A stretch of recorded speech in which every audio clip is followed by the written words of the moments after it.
सर्वसमर्थ सर्वप्रथमानीय परम पूज्य गुरु जी महाराज उपस्थित सभी साधक प्रेमियों, बच्चे एवं बच्चे, आज 24 मई 2020 सायंकाल की बेला उज्जैन आश्रम साधन करने का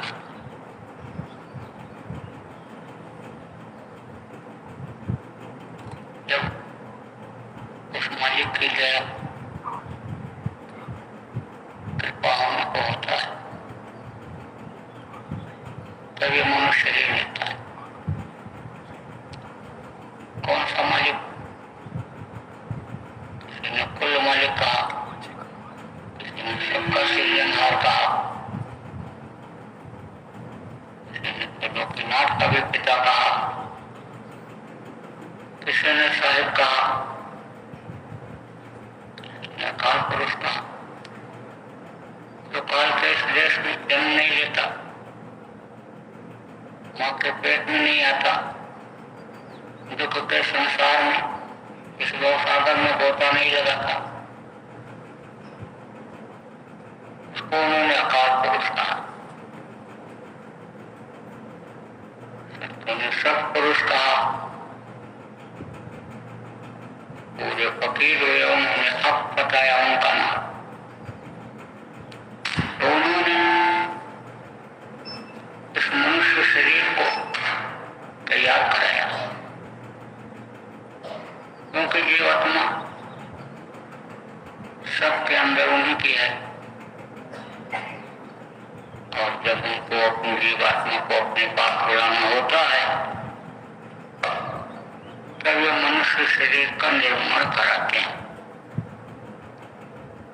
जैसे आपको रहने के लिए मकान बनाना है तो आप बनाते नहीं हो, लोग बनाते नहीं है, सामान ला करके दे देते हैं। बनाने वाला कौन होता है? जिसको राजमिस्त्री कहते हो, कारीगर कहते हो, वो बनाता है। तो मकान जब बन जाता है तो उसमें आप रहने लगते हो। ऐसे मसाला तो इस शरीर के बनाने का उन्होंने ही दिया। पृथ्वी, अग्नि, वायु और आकाश, ये 5 तत्व और ये शक्ति, इससे ये शरीर माँ के पेट में बन करके तैयार हुआ और फिर इसमें उसका वास हुआ, इसमें वो मालिक निवास किया। तो आप ये समझो कि जब कोई मालिक तो सबके अंदर कैसे अनिश मनुष्य शरीर में रहेगा? उसकी जो ताकत है वो सबके शरीर के अंदर है। आप समझो 5 महीने 10 दिन का बच्चा जब हो जाता है तो उस ताकत को उतारते हैं, खुद आकर नहीं बैठते, लेकिन विहंगम दृष्टि डालते रहते। जैसे सदगुरु जो आते हैं उनको रास्ता बताने के लिए आते हैं और काम पथ पे चले जाते हैं। शेष काम जब दूसरे हो जाता है तब जाते हैं। तो वो काम जो उनको करना होता है या बाकी रहता है दूसरे को देते हैं। तब उनको कहते हैं ये उनके जानशीन उत्तराधिकारी हैं।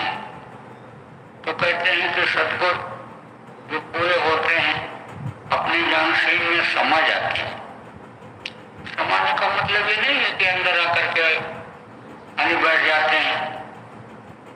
समाने का मतलब ये नहीं होता। समाने का मतलब ये होता है यहाँ से जाने के बाद वो वहाँ से जब तक उनका काम पूरा नहीं हो जाता है अपनी विहंगम दृष्टि डालते रहते हैं। विहंगम दृष्टि किसको कहते हैं? दूर दृष्टि, जो दूर तक देखता है। तो पेट में डाल देते हैं जीवात्मा को और वो गति से उसको ताकत देते रहते हैं, उसको जिंदा रखते हैं।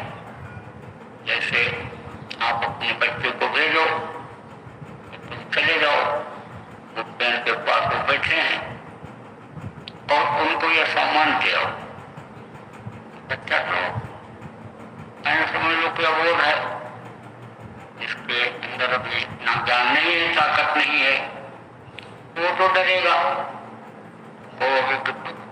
डरना मत, मैं तो उसको देख रहा हूँ, जा चला जा, तो उसका सहारा बन जाता है, तो उसकी हिम्मत बढ़ जाती है। ऐसे इस जीवात्मा का होता है। जैसे जैसे शरीर पकता है, बनता है, बढ़ता है, ऐसे ऐसे इसमें वो ताकत को डालते चले जाते हैं और बराबर जब तक ये मनुष्य शरीर रहता है तब तक उनकी धार इसमें पूरी की पूरी रहती है। जब पूरी की पूरी धार रहती है तो मालूम यही पड़ता है कि बैठे हुए हैं, दिखाई पड़ते रहते हैं। जब धार रहती है तो जब जीवात्मा को उनको बुलाना होता है तब इस मनुष्य शरीर को देखते हैं। अब आप समझो कि यह नियम बना हुआ है, कोट जन्म जब भट का खाया तभी अंडा स्तन दुर्लभ पाया, और वो जन्म लेना पड़ता है। 84 लाख योनियां हैं, उनमें भटकना पड़ता है। कीड़ा मकोड़ा और कीड़े इसमें जाना पड़ता है, हाथी घोड़ा इनमें जाना पड़ता है। फिर मनुष्य शरीर गाय और बैल की उनके बाद मिलता है।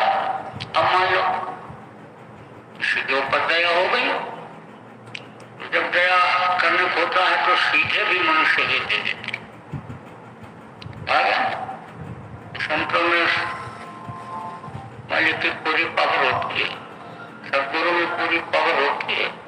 सत्य पुरुष की आलसी और संतन की ही दें, और लखना चाहो अलग को तो इन्हीं में लख ले तो पूरी पावर होती है।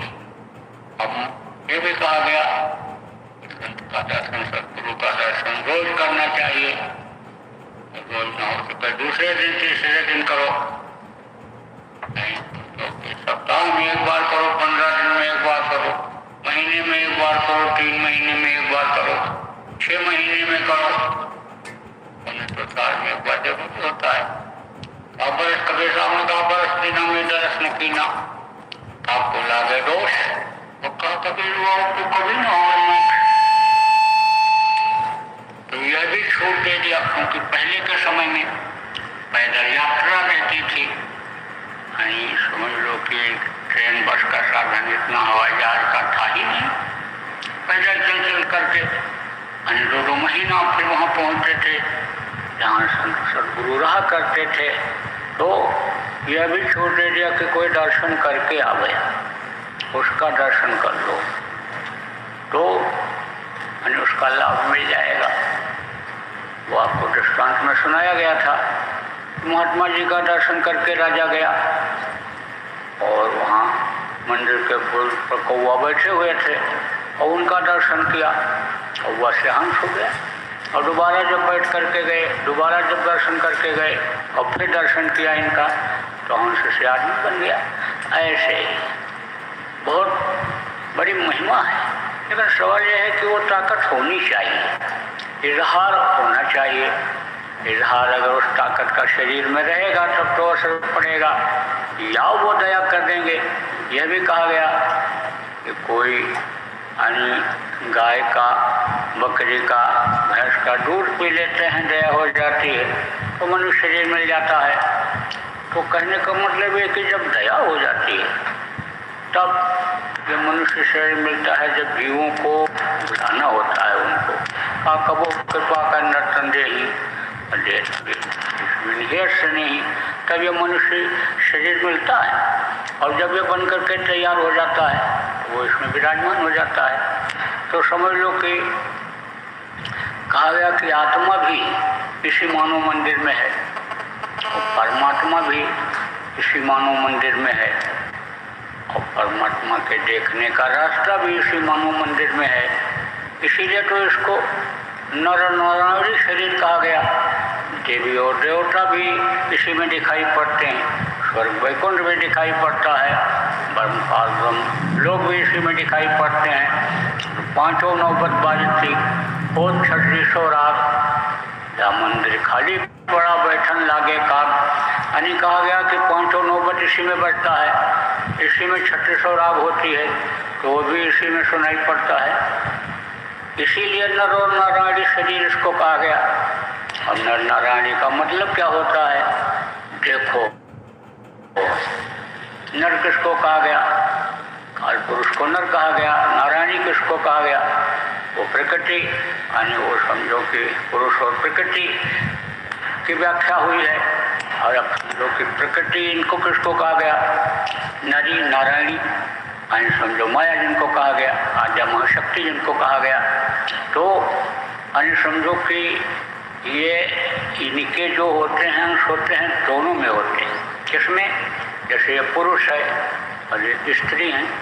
आप समझो कि पुरुष में भी खून, पुरुष में भी आप समझो मांस, पुरुष की भी हड्डी, और इसी तरह से औरतों की भी है, लेकिन बनावट अलग अलग है।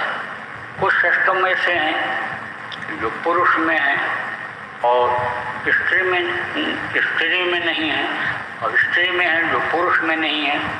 आँखों के नीचे का जो सिस्टम है, यानी यहाँ से इधर का जो सिस्टम है, उसमें परिवर्तन है, लेकिन आँखों से ऊपर उधर कोई परिवर्तन नहीं है। उधर तो सब समझो कि एक जैसा ही है, लेकिन यहाँ पे परिवर्तन है। तो नर और नारी, यानी यहाँ भी ये कहा गया। तो ये नारी के अंदर भी रास्ता है और नर के अंदर भी रास्ता है। वो किससे मिलने का? प्रभु से मिलने का। वो रास्ता जैसे मैंने बताया कि आंखों के ऊपर का जो है वो सब का एक जैसा ही है, चाहे नर हो चाहे नारी हो, सब के अंदर एक जैसा है। तो नर नारायणी शरीर इसको कहा गया। और अब यह भी बताया गया कि इसकी यानी समझ लो कि कोई कीमत नहीं है, बेशकीमती है। देवता इसके लिए तरसते हैं, नर समान ने कौनो देही, जीव चराचर जाचते हैं। जितने भी चराचर के जीव हैं सब उस मनुष्य शरीर को मांगते रहते हैं। ना बड़े भाग मानुष तन पावा और सुर दुर्लभ सदग्रंथ गावा। अब आप ये समझो कि देवता जिनको आप पेड़ में, पौधे में, पत्थर में खोजते हो, गंगा यमुना कृष्ण कावेरी नदियों में खोजते हो, आप इधर उधर भटकते हो देवता के दर्शन के लिए, वो इस शरीर को मांगते रहते हूँ, उस प्रभु से, सत्पुरुष से मांगते रहते हूँ, 24 घंटा यातना करते रहते हूँ, तो कीमत तो इसकी मानी जाएगी। और विशेषता तो इसमें है ही, उनके 17 तत्वों की लिंग शरीर से ज़्यादा 5 तत्वों के शरीर में विशेषता है इसमें, तो विशेषता तो इसमें है ही। आप देखो कि आज तक जिसको दर्शन हुआ मनुष्य शरीर के अंदर हुआ, जो भी आए सब इसी में दर्शन किए। जितने भी संत रहे, महात्मा रहे, तो आप जैसे मनुष्य शरीर में वो भी थे, हमारे जैसे मनुष्य शरीर में वो लोग भी थे जिन्होंने दर्शन किया, आप जैसे मनुष्य शरीर में वो भी थे जिन्होंने इसमें दर्शन किया। तो आपको भी इसमें दर्शन हो सकता है, लेकिन कब? जब युक्ति मालूम हो जाए तब। कहा जो तिलमाही तेल है, जो चकमक में आग, और तेरा साईं तुझ में जान सके सो जान। जैसे चकमक में आग होती है, तिल में तेल होता है, लेकिन बाहर से नहीं दिखाई पड़ता। निकालो जब तेल को, यानी उसमें से यानी समझो कि तिल में से निकालो तेल को, उसको पेड़ो कोलों में, तब तेल निकलेगा। और वो भी तेल आप समझो कि कीमती कब होगा? जब फूलों के साथ मिल करके फूलों के रस के साथ उसका इत्र बना देंगे। इत्र किसको कहते हैं? सेंट को तो परफ्यूम बहुत से लोग कहते हैं। खुशबू जिसमें ज़्यादा होती है तब उसकी कीमत और बढ़ जाती है। तो आप ये समझो कि उसी तरह से परमात्मा तो इसमें है, यानी आप समझो कि इसके में देखा लोगों ने, इसीलिए कहा गया वे परमात्मा को पाने के लिए आपको मेहनत करना चाहिए, क्योंकि वो परमात्मा का घर जिसको कहते हो, मालिक का अपना वतन जहाँ से आए हो, जिसको पिता का घर कहते हो, पति का घर काल, यानी समझो देवियों ने, लोगों ने, भक्तों ने, तो वो जीव या जो जीवात्मा है ये स्त्री लिखी है। और पति कौन है? कि बोले कोई है परमात्मा है, तो कहा पति का घर, परमात्मा अपना घर, तो वो यहाँ तो है नहीं। अगर यहाँ होता तो जैसे ये पेड़ पौधा आप देखते हो, ये घर मकान देखते हो, ये ज़मीन देखते हो, घास फूस देखते हो, ऐसे उसका भी लोग दिखाई पड़ता, वो भी दिखाई पड़ता, तो दूर है। तो सफ़र तो लंबा है और उम्र के सफ़र का कुछ आपको पता नहीं है कि कितने दिन ये ज़िंदगी रहेगी, कितने दिन हम जिंदा रहेंगे। कहा कि कल की खबर नहीं, आदमी सोता है और कोई खबर रहती है कि सुबह हम उठ पाएंगे? कुछ नहीं। घर से निकला, कोई गारंटी है 2 घंटे के बाद ठीक ठाक वापस आ जाएगा। और इस समय पर तो कलयुग में अकाल मृत्यु जग माही व्यापे, प्रजा बहुत मरे। पानी केरा बुदबुदा, आ गया पानी केरा बुदबुदा, अस मनुष्य की जात, और देखत ही छिप जाएंगे जो तारे परवान। जैसे आसमान में रात को तारे दिखाई पड़ते हैं और सुबह होते ही छिप जाते हैं। पानी बरसता है तो पानी में बूंदें गिरती हैं, बुलबुले निकलते हैं, देखते देखते खत्म हो जाते हैं। ऐसे मानव इंसान की जिंदगी आप पे समझो कि खत्म हो जाती है, देखते ही देखते। ऐसे आदमी तो है वो जवान से बुढ़ा हो जाता है और देखते ही देखते ऐसे खत्म हो जाते हैं। चलिए उम्र बीत जाती है, खत्म हो जाते हैं, और उम्र सबकी खत्म होनी है। मनुष्य शरीर में जो आया जाना सबको है, कोई इस मृतलोक में रहा ही नहीं आज तक, इसका इतिहास बता रहा है, आगे कैसे रहेगा। तो सफ़र लंबा है, इसलिए आगे बढ़ना चाहिए, वहाँ पहुँचने की इच्छा बनानी चाहिए। अब आप ये समझो कि इच्छा क्यों नहीं बनती है, और संत जो सुनाते हैं, सत्संग मिलता है, सदगुरु जो बताते हैं वो भी समझ में लोगों के नहीं आता है। सुने भी एक कान से दूसरे कान से निकाल दिए, उसका क्या कारण है? कारण यही है कि विवेक खत्म हो जाता है। विवेक किसको कहते हैं? सोचने समझने की शक्ति को विवेक कहते हैं। जैसे कोई नशे का सेवन कर ले, जैसे कोई शराब पी ले, तो शराबी को होश रहता है? नहीं रहता है। विवेक को अपने खो बैठता है, और विवेक ही नहीं है आदमी को, तो आदमी अपने को आदमी कैसे समझेगा? तो आप ये समझो जानवरों की तरह से व्यवहार करता है। जैसे जानवर खाते हैं और समझो पानी पीते हैं, सोते हैं, बच्चा पैदा करते हैं, ऐसा ही काम आदमी भी करने लग जाता है और उसी की आदत बन जाती है। आप समझो कि जब मंदिर गंदा होता है, विवेक के ऊपर पर्दा पड़ता है, तब विवेक खत्म होता है। बुद्धि काम नहीं करती है, बुद्धि नहीं काम करती है, तब वो कुछ कर पाता है। कहते हैं ये बुद्धिहीन है, इनके बस का कुछ नहीं है, इनके बुद्धि पर पानी फिर गया, इनकी बुद्धि भ्रष्ट हो गई। कैसे भ्रष्ट होती है? जब इंद्रियां चंचल हो जाती हैं, चलायमान हो जाती हैं, तो ये दुनिया की चीज़ों में ही रस लेने लगती हैं, और यह सुनते हुए भी, जानते हुए भी कि परमात्मा है, देवी देवता हैं, यानी समझो सब कुछ इसी के अंदर है। यही घट भीतर 7 समुंदर, यही ममलमल नहाओ, मनमोरा बेदशबा न जाओ, घर ही है चाकरी। कबीर साहब ने कहा यह घट भीतर कल्प वृक्ष है, ताही के नीचे छाओ, मनमोरा बेदशबा न, सब कुछ इसी। तो ये जानते हुए भी आदमी आप समझो कुछ कर नहीं पाता है। उसका दर्शन धीरा परमात्मा का नहीं कर पाता है। आप ये समझो क्यों? क्योंकि वही सोचने समझने की बुद्धि खत्म हो गई, भ्रष्ट हो गया, इंद्रियां चंचल हो गई, चलायमान हो गई, खान पान गलत हो गया। जो मनुष्य का भोजन नहीं, जानवरों के लिए कुदरत ने, प्रकृति ने बनाया, ऐसे पशु पक्षियों के मांस को लोग खाने लग गए। तो मानव मंदिर एक तरह से गंदा हो गया, अपवित्र हो गया और ध्यान खत्म हो गया। आप समझो कि बुद्धि भ्रष्ट हो गई और ये इंद्रियां चलायमान हो गई, चंचल हो गई। आप कहते हैं जब स्वतंत्र भाई नहीं, नारी, नारी किसको कहते हैं? नारी का अर्थ लोगों ने औरत का लगाया, लेकिन नारी माने यानी इंद्रियों को नारी कहा गया। तो नारी स्वतंत्र हो जाती है, आज़ाद हो जाती है। जैसे बहुत से लोग कहते हैं कि सास नहीं रहती है घर में, कोई बुजुर्ग नहीं रहता है और बहू आती है तो अपनी मनमानी करने लगती है, आज़ाद हो जाती है। ऐसे निकल गई, घूमने चली गई, होटल में खाने चली गई, घर में खाना नहीं बनाया, किसी सुनती नहीं है, आज़ाद हो जाती है।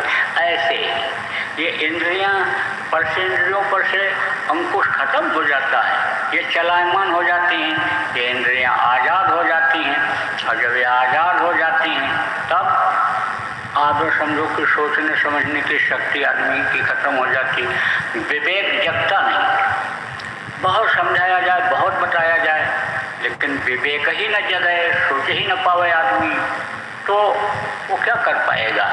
तो कहने का मतलब ये है कि ये जो बना दिया माया ने फंसाने के लिए, काल ने बना दिया फंसाने के लिए, उसमें प्रेमियों को फंसना नहीं चाहिए।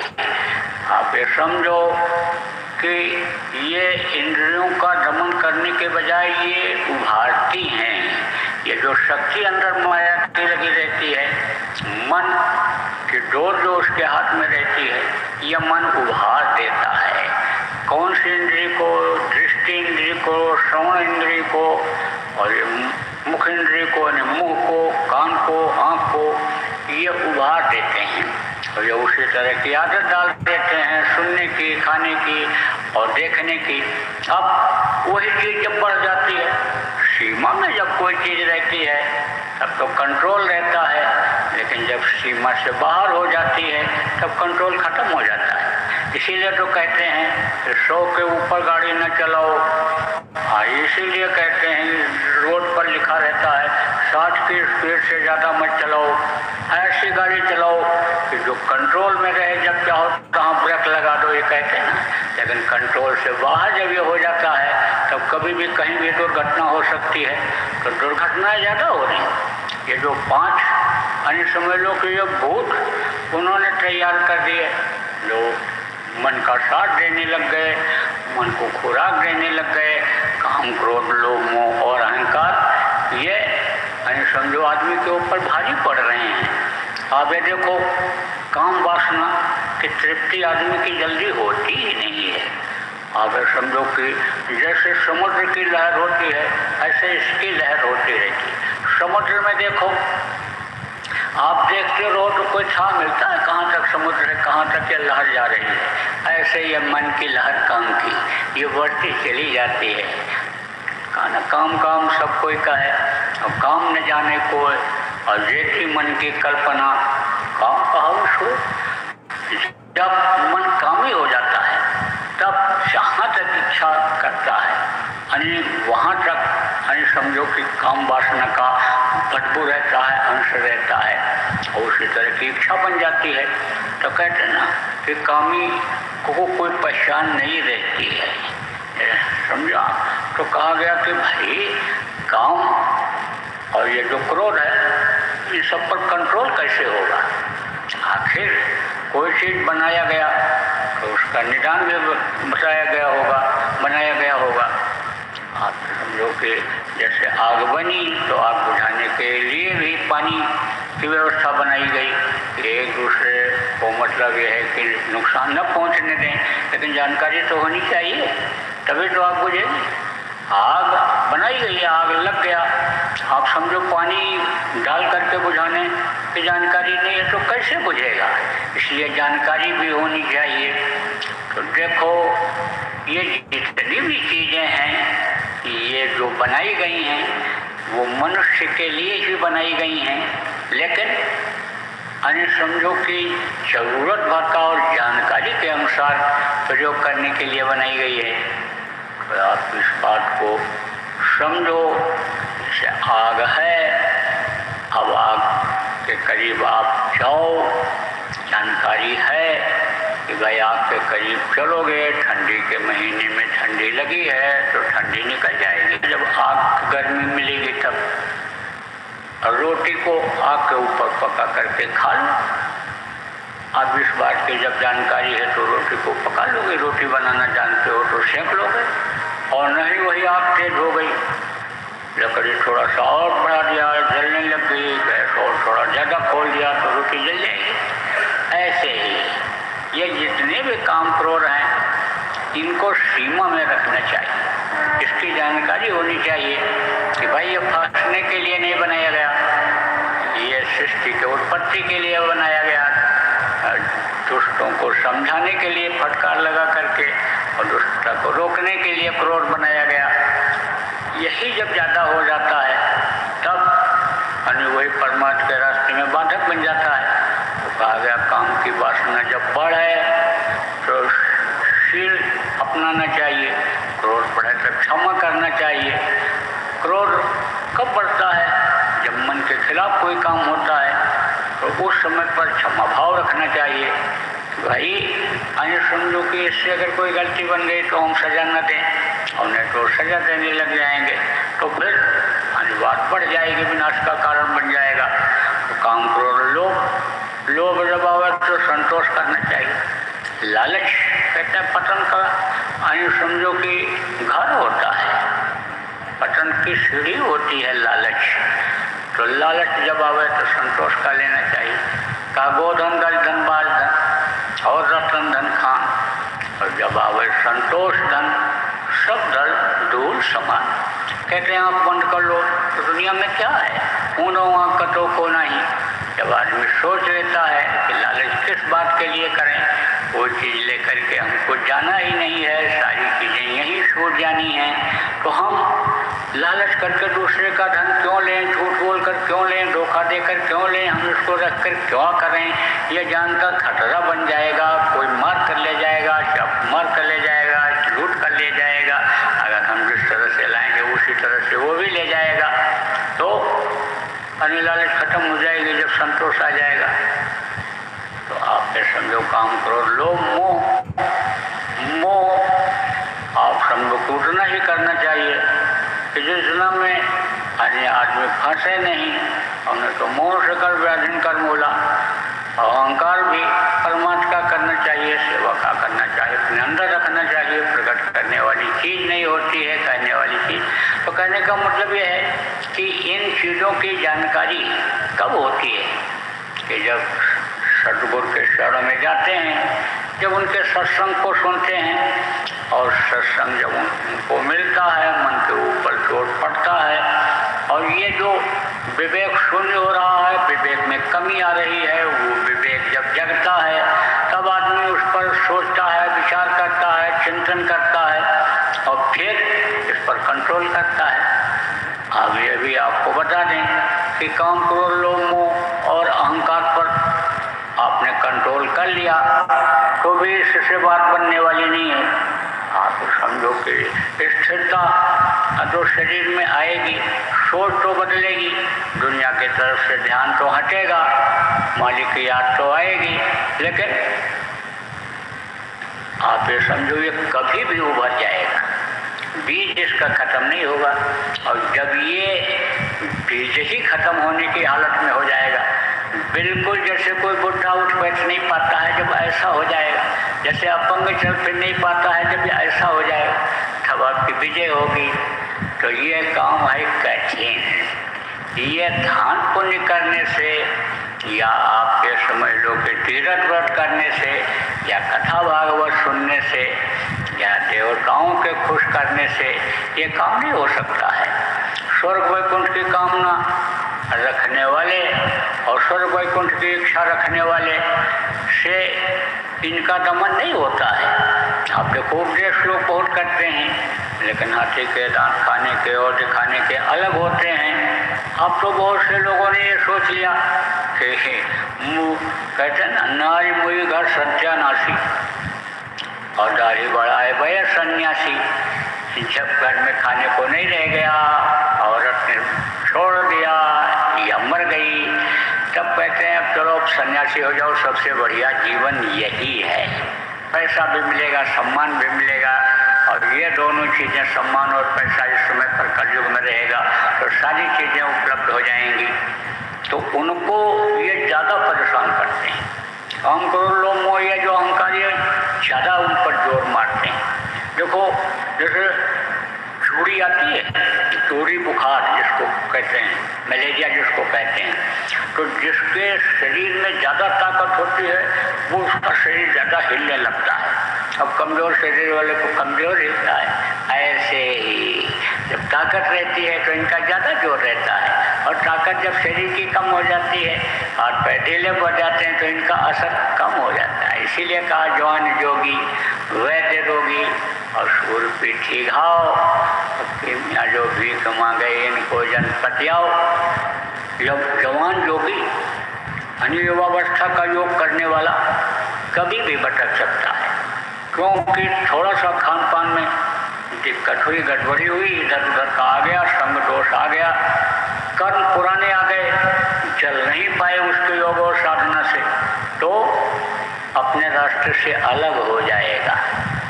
आप समझो, देखो अच्छे अच्छे लोग, आप श्रृंगी ऋषि, आप देखो नैमी ऋषि, आप देखो जो है पाराशर, आप देखो ये सब लोग धोखा खा गए। आगे हम लोग इनके साथ धोखा हो गया, ये इसी काम क्रोध में ये फंस गए, तो कहा गया जवान जोगी वैद्य रोगी। और अगर कोई रोगी यानी समझो वैद्य रोगी है तो समझ लो कि वो काबिल नहीं है, दूसरे का क्या इलाज करेगा। जब तत्वों की तब्दीली की वजह से या खान पान की वजह से जो बीमारी हुई, आप पे समझो कि वो जिस कमी की वजह से बीमारी हुई वो कमी नहीं दूर कर पा रहा है दवा के द्वारा, जड़ी बूटियों के द्वारा, इलाज के द्वारा, तो कैसे उस पर विश्वास किया जाए कि यह वैद्य काबिल है। तो जो यही निशाना बना लिए कि बस स्वर्ग चले जाओ, वैकुंठ चले जाओ, और ये देखो विष्णु भगवान की मूर्ति, शिव भगवान की मूर्ति, ये राम भगवान की मूर्ति, और ये दुर्गा जी की मूर्ति, और माता जी की मूर्ति, और ये भैया जी की मूर्ति, ये तुमको स्वर्ग और वैकुंठ पहुंचा देंगे। तो जिनको स्वर्ग और वैकुंठ तक ही पहुंचने का लक्ष्य है, वो आपकी जीवात्मा को ऊपर लोकों, अन्नपूर्ण ब्रह्मांड लोकों में से होते हुए सतलोक क्या पहुंचा पाएंगे। ये दो बंधन है, एक लोहे का बंधन होता है और एक समझो कि सोने का बंधन होता है। तो स्वर्ग वैकुंठ में पहुंचना समझ लो कि सोने का बंधन है, और यह यहाँ का लोहे का बंधन है। नर्क में जाना, इधर 84 में आना, ये लोहे का बंधन है। बंधन से जब मुक्त होगा तभी तो मुक्त माना जाएगा। तो जो जानकार होते हैं स्वर्ग वैकुंठ का, जो साधक होते हैं और साधना करते हैं, शब्द की पकड़ जिनको हो जाती है और शब्द को पकड़ करके जो ऊपर जाने लगते हैं, वो स्वर्ग वैकुंठ का नाम भी सुनना पसंद नहीं करते। वो साधक था ना, साधना करता था, तो ज्वाला से हम मस्ती में डूबे, होश कब है उन्हें जिंदगी का। जिनको ऊपर का गिजा मिल जाता है, ऊपर का गिजा जिसको कहें मिल जाता है, आनंद मिल जाता है, उसको कोई फिक्र नहीं रहती है। भूख लगे मिल गया वहाँ खा लिया, जब नींद लग गई तो जहाँ पर आने लगी वहीं लेट गया, सो गया। आप देखो भूख में समझो कि जो बासी रोटी होती है, ठंडी रोटी जिसको कहते हो, वो भी हुआ पकवान से ज़्यादा मीठी लगती है। नमक भी न मिले, खाली रोटी भर पेट आदमी भूख में खा लेता है। और नींद में कहीं कोई देखता है कि मोटा गड्ढा पड़ा है कि पतला पड़ा है, कि जमीन है, कि चटाई बिछी है, कि हम ट्रेन में हैं, कि बस में हैं, कि कहाँ रास्ते में हैं, जहाँ नींद आई वहीं सो लिया। आप समझो कि जिसको यह इच्छा खत्म हो जाती है कि हमारे पास धन हो, पुत्र हो, परिवार हो, औरत हो, ये हो, वो हो, जो इसको बंधन समझने लगता है तो कहीं भी बैठ गया, कहीं भी आनंद ले लिया। दुनिया के आनंद से परे की जो चीज़ है, जो आनंद है, वो जब मिलने लगता है तो ये आनंद उसको फीका लगने लगता है। जिसको उसका रस का पता नहीं है, आप ये समझो वो क्या समझेगा। जिसको ये नहीं पता है कि गुलकंद कैसा मीठा होता है, मिश्री कैसी मीठी होती है, आप ये समझो कि गुड़ कैसा मीठा होता है, वो तो गन्ना का रस जिससे ये तीनों चारों चीज़ें बनती हैं, उसी को सब कुछ मानेगा। यही गन्ने का रस ही बहुत मीठा होता है। ऐसे ही तो एक था, साधक था, बैठ गया वहीं। रास्ता था पगडंडी, चौड़ा रास्ता था, उस समय कच्चे रास्ते होते थे, तो वहीं बैठ गया ध्यान लगाने के लिए। तब तक शोर शराबा हो रहा था, कान में आवाज़ पड़ गई तो उधर से लोग आ रहे थे और उस पर बग्घी पर बैठा करके रस टाइप का, बग्घी टाइप का पहले होता था, उस पर बैठा करके एक महात्मा को ला रहे थे, वेशधारी को। और उनके जो भक्त थे वो कह रहे थे कि इनका दर्शन जो करेगा सीधा स्वर्ग जाएगा। पहुँचे हुए महात्मा रहे हैं, ये वक्त के भगवान हैं, इनका दर्शन जो करेगा सीधा स्वर्ग जाएगा। दौड़ दौड़ करके लोग आने लगे और किनारे खड़े हो गए, रास्ते के सड़क के किनारे खड़े हो गए दर्शन करने के लिए। तो जब उसने सुना तो वो मुंह आगे के हुए बैठा था, जब पीछे की तरफ मुँह कर लिया, उधर जिधर से वो आ रहे थे उधर पीठ करके बैठ गया। जब वहाँ ये पहुँचे तो लोग चिल्लाए, अरे दर्शन कर लो, दर्शन कर लो, वक्त के भगवान आ रहे हैं, वक्त के भगवान आ रहे हैं, इनका जो दर्शन करेगा सीधा स्वर्ग जाएगा। सिद्धि थी, स्वर्ग वैकुंठ की सिद्धि थी। तो जब खुश हो जाते हैं स्वर्ग वैकुंठ के देवता, वहाँ तक की सिद्धि हो जाती है तो कहाँ ले जाते हैं? स्वर्ग और वैकुंठ में। लेकिन उतरना पड़ता है, नीचे आना पड़ता है, ऊपर वो खुद नहीं जा सकते, पूरी छेड़े मुक्त लोग के।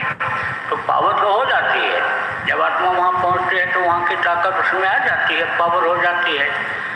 लेकिन आप तो समझो आगे नहीं जा सकते। तो पावर तो उनमें थी, वो तो जिस पर कृपा कर देते दीनता से, यानी समझो जो उनसे प्रार्थना कर लेता उसको तो पहुंचा सकते थे। तो आए वो बग्घी पर से उतर पड़े, देखा साधु वेश में कीमत होती थी। लोग तो साधु वेश क्यों बनाते थे? दाढ़ी बाल यानी समझो बनाना और ये सब यानी शरीर का श्रृंगार करना, ये सब गृहस्थ ही करते हैं, अपने को सुंदर देखने के लिए, अपने को स्मार्ट बनाने के लिए, समाज में ऊंचा स्थान पाने के लिए कि अच्छा कपड़ा पहनेंगे, अच्छे गाड़ी घोड़ा पर चलेंगे तो हमारी कदर होगी, इज्जत होगी। अच्छा कपड़ा पहनकर कहीं पहुंच जाएंगे, अच्छे गाड़ी, कीमती गाड़ी पर से नीचे उतरेंगे तो लोग हमको सम्मान देंगे, इज्जत देंगे, प्रतिष्ठा देंगे। तो इसके लिए आदमी ये सब करता है। तो उनको तो इसकी कोई मोह रही नहीं जाती है, इस शरीर का भी कोई मोह नहीं रहता है, दुनिया की प्रतिष्ठा की भी जरूरत नहीं रहती है, उससे भी मोह खत्म हो जाता है। तो आप ये समझो कि एकदम से जिसको त्याग कहते हैं, बैराग कहते हैं, इन चीज़ों से एक तरह से बैराग उत्पन्न हो जाता है, त्याग उत्पन्न हो जाता है। तो इस सुख के लिए क्या करें?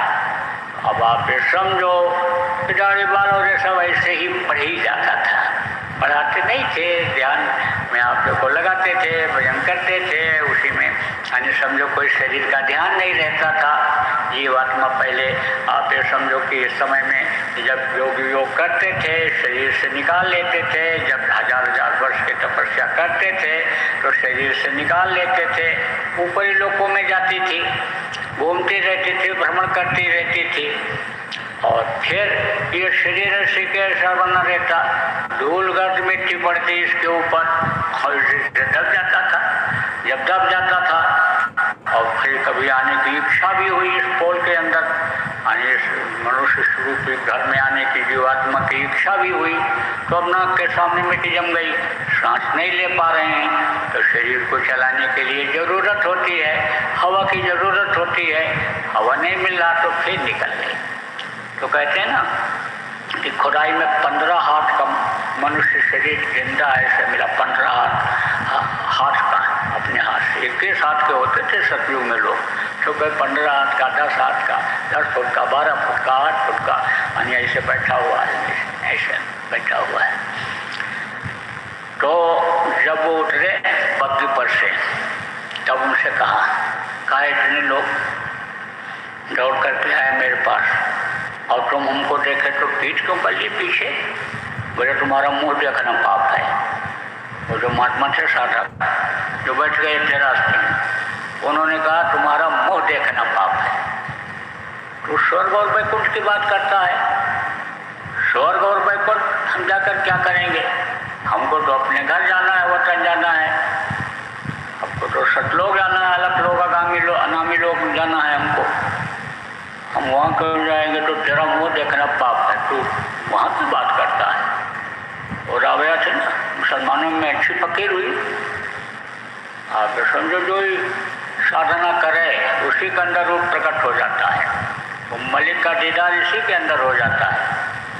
अब आप समझो कि जैसे कहा गया कि जो नामदान देते हैं जीवों को अपनाते हैं, ऊपरी लोगों में उसी तरह से मिलते हैं, उनको विश्वास हो जाता है। ऐसे ही यानी यहाँ की जो भाषा होती है, पहनावा होता है, यानी उसी तरह से वो दिखाई पड़ जाते हैं।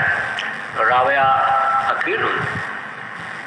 आप समझो सदगुरु का काम में नहीं करते हैं, यानी आप समझो जानकारी उनको होती है रास्ते की, और रास्ता लेकर के उस रास्ते पर आत्मा को चलाकर मालिक के पास तो पहुंचा देती हैं।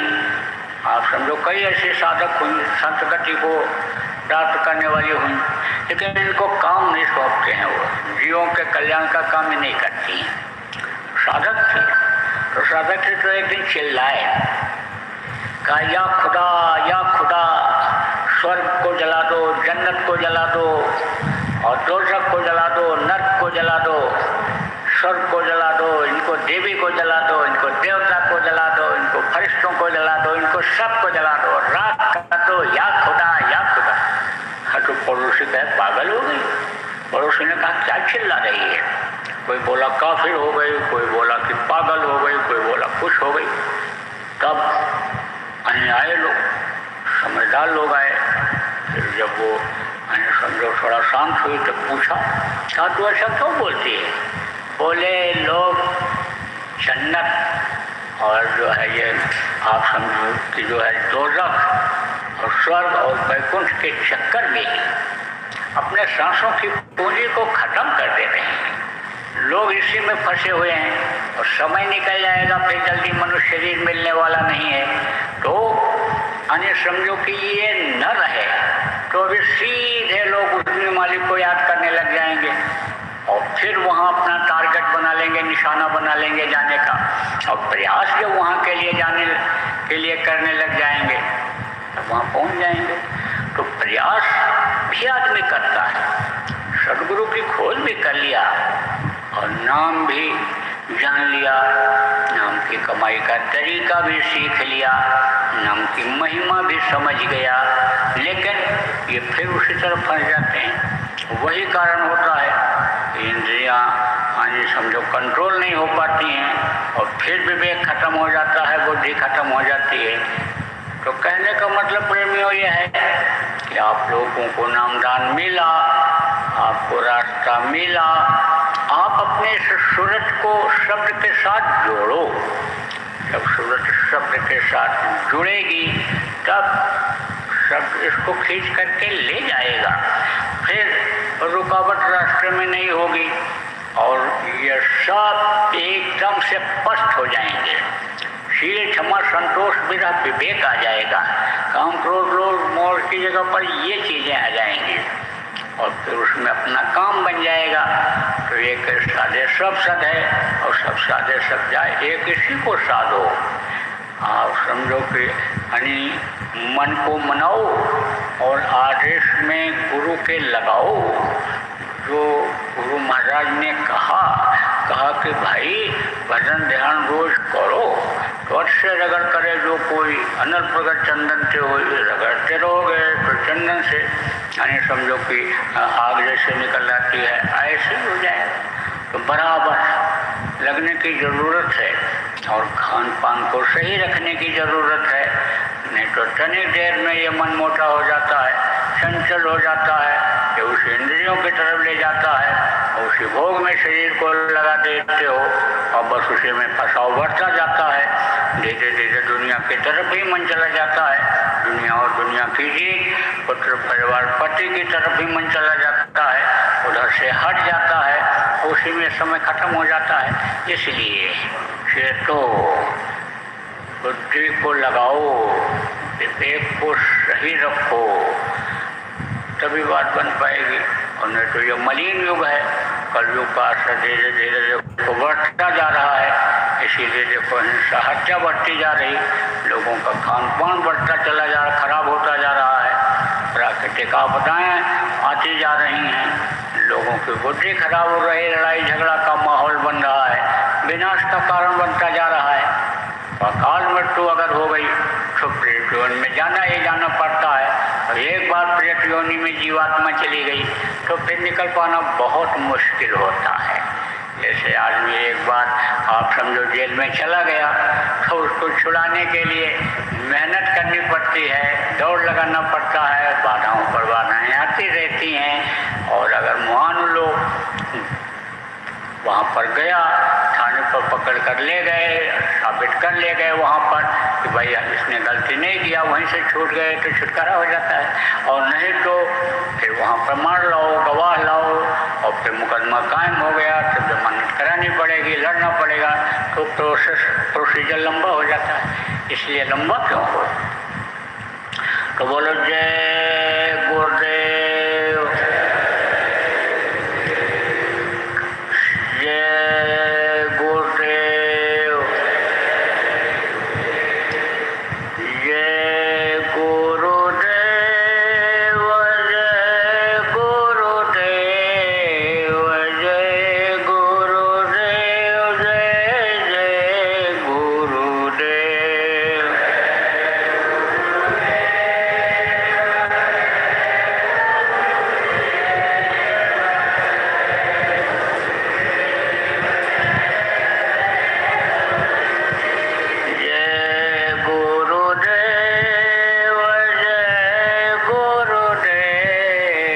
जय गुरुदेव, जय गुरुदेव, जय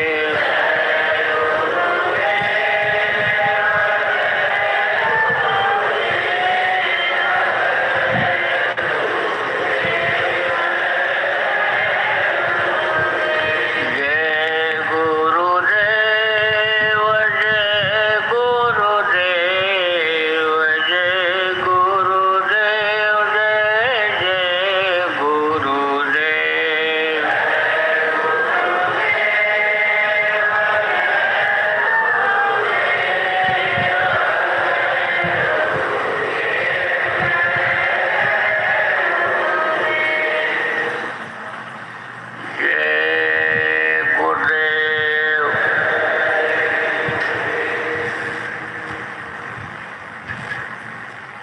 देखो प्रेमियों, यह जय गुरुदेव नाम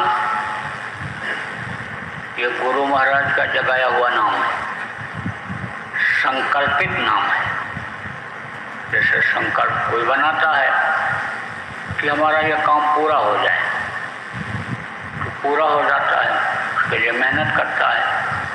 ऐसे ही गुरु महाराज ने इस जय गुरुदेव नाम को इसलिए जगाया कि इससे जीवों का कल्याण हो, भला हो, लोगों को तकलीफ में आराम मिले।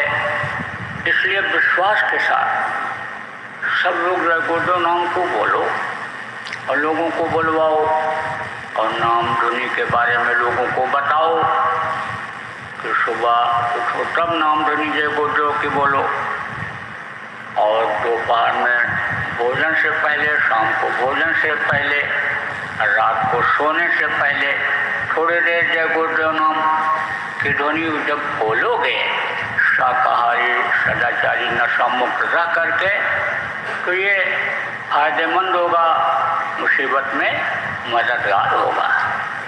बोलो जय गुरुदेव। कैसे बोलना है?